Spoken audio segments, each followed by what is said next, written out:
صرف 2 دن باقی رہ گئے ہیں 24 مارچ کو 24 نومبر کو، اور کل سے عمران خان صاحب نے کہا تھا کہ لوگ 22 نومبر سے ہی اسلام آباد کی طرف مارچ شروع کر دیں۔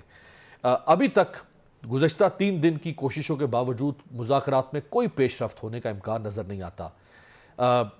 واقعی لوگ بڑی تعداد میں پہنچیں گے یا یہ گزشتہ احتجاج کی طرح اس سطح کا بڑا احتجاج نہیں ہوگا جس کو فائنل کال کہا جا رہا ہے؟ بسم اللہ الرحمن الرحیم۔ دیکھیے اس دفعہ بہت تعداد میں لوگوں میں بڑا میں نے دیکھا ہے کہ جوش و جذبہ بھی ہے، بڑی ہیجان آمیز کیفیت ہے، بالخصوص نوجوانوں میں، اور نوجوان طبقہ جو ہے پاکستان میں ایک بہت بڑی میجورٹی ہے۔ اور لوگ جو ہیں، دیکھیے میں آپ کو بتاؤں کہ دو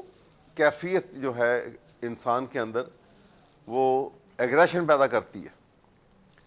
محبت کا جذبہ اور نفرت کا جذبہ، یہ دونوں ایگریشن پیدا کرتے ہیں۔ یہاں پہ جتنا جبر، جتنا ظلم، جتنا بربریت کا انہوں نے ایک روایت ڈالی اور جو کچھ کرتے رہے پچھلے، آپ سمجھ لیجیے 15-16 مہینوں کی وہ حکومت کو ملا لیجیے، اور اس کے بعد یہ فیبرری سے آنورڈ جو سلسلہ شروع ہوا، تو اس سے کیا ہوا کہ جو شروع میں جیسے اسٹیبلشمنٹ نے ایک ہاتھ ڈالا تھا، اور اس کے ساتھ یہ ہوا کہ ایک خوف پیدا کیا، ایک آرکیسٹریٹڈ شہباز اور نواز کا پلان 9 مارچ کے حوالے سے بنا، جس کو ایونچولی تو جب 8 فروری کا الیکشن ہوا تو اس میں پاکستان کے عوام نے عمران خان کو بھرپور حمایت کا اعلان کر کے اور اتنا تعداد میں ووٹ دے کے اس کو دفن کر دیا کہ اس کو بلیو نہیں کیا کہ یہ سچ ہے۔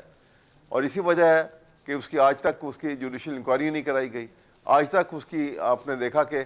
وہ ٹرائل نہیں ہوا، پڑے میں بیچارے لوگ جیلوں میں، اس جب سے پڑے میں 1.5 سال سے ان کا کچھ بھی پرسان حال نہیں ہے۔ تو یہ میں آپ کو بتاؤں، یہ وہ کیفیت ہے جہاں پہ انسان جبر کو سہتا سہتا ایک ایسی سیچوریٹڈ پوائنٹ پہ چلا جاتا ہے کہ جہاں پر پھر وہ اس کی برداشت ختم ہو جاتی ہے، اور پھر وہ اس سسٹم کو تبدیلی کے لیے نکل آتے ہیں باہر۔ اب لوگوں کا ایمان جو ہے ہمارے ڈیموکریٹک سسٹم سے ختم ہوتا چلا جا رہا ہے، کیونکہ وہ جس طریقے سے الیکشن کو ریگنگ کیا، بار بار کیا جاتا رہا، اور اس دفعہ انتہا ہو گئی۔ تو ایسی صورتحال میں جو اب یہ کیفیت ہے یہ رکے گی نہیں، یہ لوگ جو ہیں ایک کمٹمنٹ کے ساتھ اب نکل آئیں گے اور یہ بڑھتے چلے جائیں گے، اور اس کے ساتھ اگر یہ طول پکڑ گیا ذرا سا بھی تو ایک طبقہ جو بلو پاورٹی لائن کا ہے، وہ آؤٹ آف پاورٹی، وہ بھی شاید شامل ہو جائیں، اور اگر ہو گئے تو بڑی خطرناک صورتحال ڈیولپ ہو سکتی ہے۔ تو ہوش کے ناخن لینے چاہیے